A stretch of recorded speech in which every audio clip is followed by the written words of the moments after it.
전셋값이 급격하게 떨어지면서 임차인에게 전세금을 돌려주지 못하는 집주인들이 생겨나고 있는데요.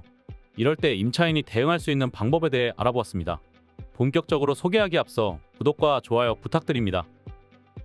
전세제도는 전 세계에서 우리나라에만 있는 독특한 제도인데요. 이게 사실 따져보면 일종의 사금융이기도 합니다. 세입자는 집주인에게 무이자로 돈을 빌려주고 그 대가로 일정 기간 동안 집에서 살 수 있는 권리를 얻는 거죠. 집주인은 말 그대로 세입자에게 빚을 지는 셈입니다. 이게 전세제도의 핵심인데, 문제는 집주인들이 전세금을 빚이라고 생각하지 않고 자기 수익이라고 생각하는 경향이 크다는 겁니다. 처음부터 돌려줄 생각을 안 하니 갭 투자도 하고 전세금을 여기저기 다 써버리는 거죠.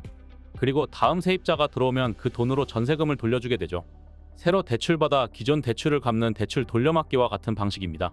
이 방식은 집값이 오르고 전세값이 오르는 시기에는 별 문제가 없었습니다. 그런데 최근 전세값이 급격하게 떨어지면서 문제가 심각해진 겁니다. 돌려줄 전세금은 이미 다 써버렸고 다음 세입자에게 받을 전세값도 떨어져 버려서 기존 세입자에게 전세금을 돌려주지 못하는 집주인들이 속출하고 있습니다.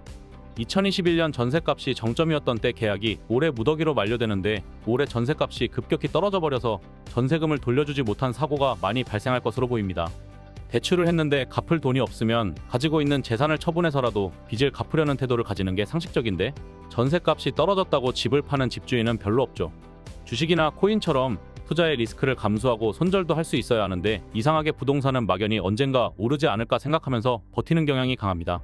그러다 보니 전세금도 못 돌려주고 임차인에게 고통을 주는 상황이 자꾸 생기는 거죠. 게다가 집주인들이 세입자를 약자로 보고 적극적으로 해결하지 않으려는 심리도 있습니다. 이럴 때 세입자가 집주인을 가장 강하게 압박할 수 있는 방법은 내용 증명을 보내는 것입니다. 일반인들은 보통 내용 증명을 보내면 겁을 먹습니다. 내용 증명은 소송 전의 단계이기 때문에 이제 소송까지 갈 수 있겠구나 하는 생각이 들면서 겁을 먹게 되는 거죠. 소송까지 가는 걸 막기 위해서라도 좀 더 태도를 바꿀 가능성이 커집니다. 세입자를 더 이상 약자로만 보지 않게 되는 계기가 될 수 있습니다. 그리고 세입자들을 달래고 설득하려고 할 수 있습니다. 전세금을 일부 돌려줄 테니 계약을 연장하자거나 매달 얼마씩 이자를 주겠다거나 하는 방식으로 말이죠.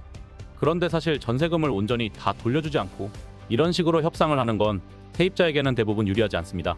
결국 집주인이 좋은 쪽으로 유도하고 자신의 손해를 세입자에게 전가하는 거죠. 이런 협상은 받아들이지 않는 것이 좋습니다.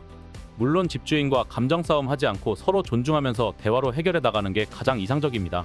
집주인 입장에서도 어려움이 있기 때문에 처음부터 강하게 나가면 나중에는 감정 싸움으로 번지게 되고 쉽게 해결할 수 있는 일을 어렵게 해결하게 될 수도 있습니다. 소송까지 가지 않고 해결하는 게 가장 좋겠죠. 먼저 집주인과 충분히 대화한 후 집주인이 해결을 위한 적극적인 태도를 보이지 않는다면 그때 내용 증명을 보내고 강하게 대응해도 늦지 않습니다. 내용 증명은 세입자가 제시할 수 있는 마지막 카드입니다. 난 이제부터 너랑 싸우겠다라고 일종의 선전포고를 하는 거죠. 물론 세입자가 유리한 싸움이기는 하지만 결국 싸움은 반드시 상처를 남기게 되죠. 그러니 마지막 카드는 신중하게 사용하는 걸 권해드립니다. 지금까지 집주인과 전세금 반환 갈등이 있을 때 세입자의 대응 방법에 대해 알아보았습니다. 영상이 도움이 되셨다면 구독과 좋아요 부탁드립니다. 다음에 또 도움이 될 만한 정보로 찾아오겠습니다. 감사합니다.